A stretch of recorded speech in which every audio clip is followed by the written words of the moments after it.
Bonjour Alfredo. Oui, bonjour. Vous êtes à Bagassola, c'est au Tchad. Soyez le bienvenu. Vous avez des questions concernant le président Alassane Ouattara, avec en toile de fond l'élection présidentielle de l'année prochaine. Oui, bonjour, oui, Juan. En Côte d'Ivoire, le RADP a présenté Alassane Ouattara comme candidat naturel pour la présidentielle de l'année prochaine. Le président avait pourtant annoncé vouloir laisser la place aux jeunes. Comment expliquer alors ce choix du parti? Ouais, c'est une bonne question que vous posez. C'est vrai qu'on a tous en mémoire les propos d'Alassane Ouattara il y a 4 ans, à la fin de son 2e mandat. Il avait déclaré vouloir laisser la place aux jeunes générations pour la présidentielle de 2020. Bonjour Sylvain Guessant. Bonjour. Analyste politique, directeur de l'Institut de stratégie d'Abidjan. En briguant un 3e mandat, Alassane Ouattara estimait déjà à l'époque avoir fait un sacrifice. Lui qui était, et il faut le rappeler, lui qui avait pourtant déclaré à l'époque ne pas vouloir se présenter pour ce 3e mandat.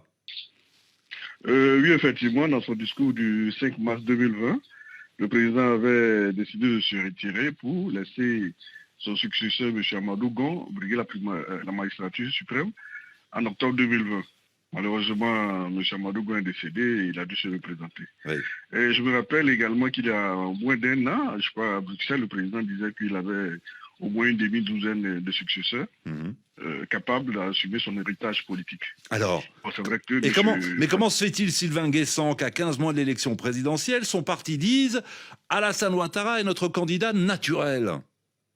Bon, M. Patrick Achid n'en fait plus partie, on imagine. M. Aboudraman Sissé a du parti. Et la montée en puissance de M. Tidjane Thiam doit y être pour quelque chose.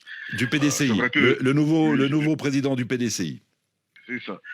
C'est vrai qu'aucun nom n'a circulé sur la liste des successeurs de M. Ouattara, mais étant un observateur politique, on imagine un peu ces 4 qui pourraient rester ou alors ces 6. Alors avec la montée en puissance de M. Tidjane Thiam, le bureau politique du RHDP a dû se rendre compte que ces 4 successeurs potentiels ne partiraient pas forcément favoris face à M. Tidjane Thiam. Alors, comme le président de la République a dû se sacrifier en 2020, oui. Il lui a fait recours pour un nouveau sacrifice pour 2025, pour ne pas perdre le pouvoir exécutif. Donc pour vous, Sylvain Guessant, pour l'analyste politique que vous êtes, et vous observez au quotidien justement cette classe politique en Côte d'Ivoire, il n'y a donc pas de doute, Alassane Ouattara sera bel et bien candidat. Il est quand même informé de toutes ces actions de soutien. J'ose espérer qu'il est informé de ce nombreux appels qui lui demandent d'être candidat. Mais ira-t-il jusqu'au bout ? À 15 mois, ce serait le moment de laisser son potentiel successeur lever la tête.